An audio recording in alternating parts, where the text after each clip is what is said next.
By 1943, the Soviet Red Army had found its formula for victory: surround the enemy, cut off every avenue of escape, and squeeze until the last man fell or surrendered. That strategy had brought them triumph at Stalingrad, where entire German armies had been destroyed inside a tightening noose of Soviet divisions. Confidence was high, momentum was on their side, and the Soviet command expected the same method to succeed again. But on the Taman Peninsula, that strategy collapsed. This was a land that did not cooperate with the Soviet way of war. It was a long, narrow spit of marshland squeezed between two seas, the Sea of Azov to the north and the Black Sea to the south. The terrain was mud, reeds and swamp, offering no flanking routes, no open spaces where vast Soviet armies could maneuver. It was a bottleneck, and the Germans had exploited it with ruthless skill. Behind the natural defences, they constructed one of the strongest defensive systems on the Eastern Front. Bunkers carved into concrete and steel, barbed wire stretched for miles, and minefields so thick they could be ploughed like farmland. In the ruins of Novorossiysk stood the infamous Red House, a jagged slab of reinforced concrete fused into the rubble like a tumour in bone. It was not just a building, but a fortress designed to bleed men dry. Hitler was convinced the Taman defences could hold out for an entire year. Stalin gave his soldiers only 30 days. The Soviet summer offensives of 1943 had already carried them through hundreds of miles of German-occupied territory. Town by town, village by village, they clawed back the Kuban region. But their momentum finally slammed into the German blue line, and there the advance stopped dead. General Erwin Jennecke, commander of the German 17th Army, had transformed the Taman Peninsula into a fortress. His force was 400,000 strong, supported by 2,860 artillery pieces, over 100 tanks, and 300 aircraft. But numbers alone did not explain the Blue Line's strength. It was the design that made it so formidable. The Kurka River became the backbone of the defences. Along its western bank, the Germans raised an enormous earthen berm, creating a natural wall while flooding the lowlands to either side. Whole Soviet divisions could be swallowed in the marshes. To the north, narrow channels cut through swamps so treacherous that a single German machine gun could halt entire regiments for weeks. In the centre, the only ground firm enough for tanks, had been fortified with two interlocking bunker systems, linked by trenches and separated by the densest minefields on the Eastern Front.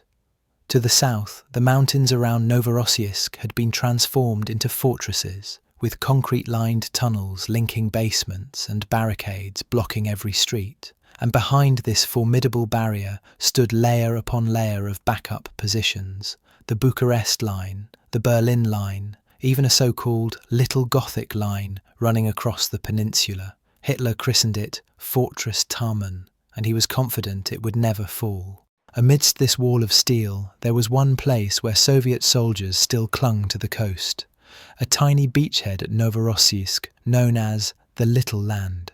Since February 1943, this sliver of territory had endured 7 months of unrelenting German attacks. Time and again, waves of infantry and artillery tried to crush it, but the Soviets refused to be pushed into the sea. Colonel General Ivan Petrov, commander of Soviet forces in the region, saw in the Little Land a potential springboard.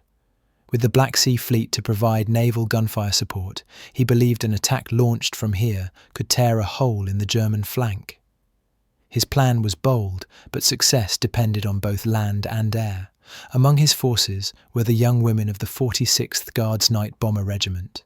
Flying fragile PO-2 biplanes of wood and canvas, they were feared by the Germans, who called them the Nachthexen, the Night Witches. Their tactics were simple but terrifying. Approaching their targets in darkness, they cut their engines and glided silently over enemy positions before releasing bombs.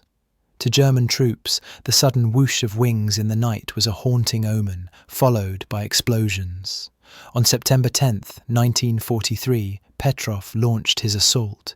200 Soviet guns thundered in unison, shaking the earth. The Night Witches climbed into the sky, ready to strike. What followed was one of the most dramatic episodes of the battle. The night of September 10th turned the skies above Novorossiysk into a storm. As Soviet artillery battered German positions, the night witches slipped through the dark. In their fragile Po-2 biplanes, they climbed to 1,200 meters before cutting their engines. In eerie silence, they glided toward their targets. For German troops below, the silence was worse than noise. Only a whisper of wind warned them before bombs exploded among ammunition dumps and supply depots. The October cement factory, a key German stronghold, erupted in flames. Searchlights probed the sky, and German flak batteries opened fire. Slow and vulnerable, the biplanes became easy prey. A German night fighter swooped in, and 4 Po-2s were shot down, spiralling to earth like burning stars. 8 young women, most barely out of their teens, perished that night. But the regiment pressed on. Survivors dropped their remaining bombs before retreating, engines sputtering as they limped home. Behind them, the full weight of the Soviet Fourth Air Army entered the battle. 150 aircraft swarmed above the city, turning the darkness into fire and smoke. Below, Soviet torpedo boats slashed into Novorossiysk harbour, blasting German positions with their payloads. Cutters packed with naval infantry and NKVD troops followed, storming the docks under murderous fire. At 3:15 a.m., the main Soviet forces surged forward. From the west, divisions poured out of the Miskako beachhead. From the east, troops pushed through the mountains north of the city. The battle for the Blue Line had begun in earnest. The fighting for Novorossiysk became a brutal test of will. German defences had been waiting, reinforced and ready. Within hours, 2 of the 3 Soviet assault groups were shattered. Naval infantry and NKVD battalions were torn apart before they could establish footholds. Only the 1,339th Rifle Regiment managed to seize a handful of blocks near the harbour. Surrounded and under constant fire, they were close to annihilation. The 1,337th Rifle Regiment clawed its way forward in a desperate attempt to relieve them. Every approach was covered by German machine guns, and the Soviets advanced metre by metre. By dawn, the 2 battered regiments had linked up, but the cost was staggering. Then, on September 11th, tanks surged into the October cement factory. The German line cracked, and Soviet armour poured through the breach. For the first time in 7 months, the Blue Line had been pierced. The victory came at terrible cost. Every building in Novorossiysk had been fortified. At the centre of resistance stood the Red House, a suburban complex transformed into a death trap. Machine guns fired from every window and doorway, mowing down advancing infantry. When Soviet artillery tried to engage at close range, German snipers killed the gun crews before they could fire. It took tanks, self-propelled guns, and combat engineers crawling forward with explosives to finally bring it down. Charges planted at the foundation collapsed the Red House in thunderous blasts, burying its defenders. Novorossiysk was free, but the fighting across the peninsula was far from over. While Novorossiysk burned, the battle elsewhere along the Blue Line grew into a bloody stalemate.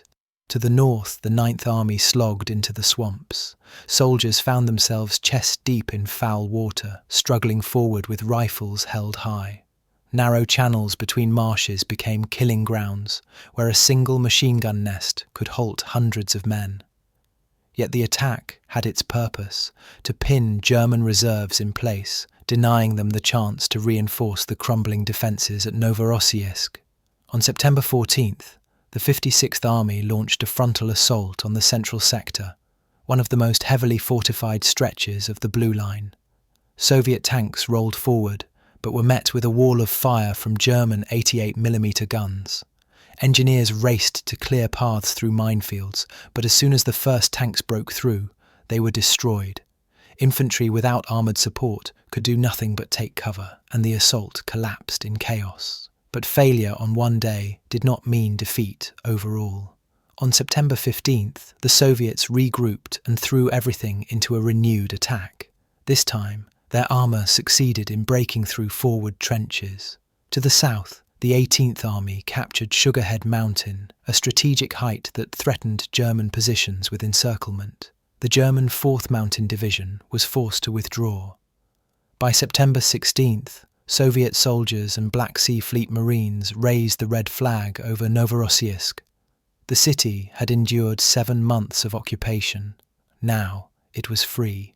Even as the red flag rose over Novorossiysk, the struggle in the northern sector dragged on in nightmarish conditions.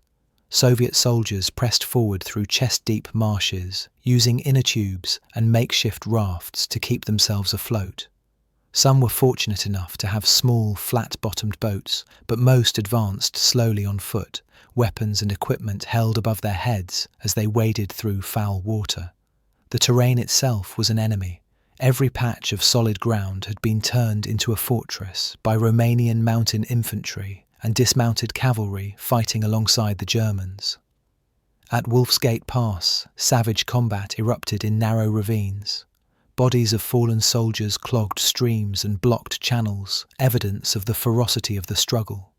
The Germans fought a methodical retreat, withdrawing to successive prepared positions. Each time the Soviets pushed forward, they were met with new lines of resistance, new minefields, and ambushes waiting in the reeds. The cost in lives was staggering, but the advance did not stop. On September 20th, Soviet tanks of the 18th Army pushed through to the Black Sea coast and captured Anapa. Street fighting raged for a day before the port finally fell. The victory gave the Soviets another key foothold on the peninsula. But across the Kerch Straits, German evacuation ships worked tirelessly. Every night, under cover of darkness, men, weapons and supplies slipped away. The Soviets were winning ground, but time was running out. As the Soviet armies closed in, the Germans began one of the most impressive evacuations of the entire war. On September 25th, the Soviets attempted to cut them off by landing 8,500 troops near Salt Lake, behind German lines. Their target was Taman City, the last critical stronghold. If it fell, the German escape route would collapse.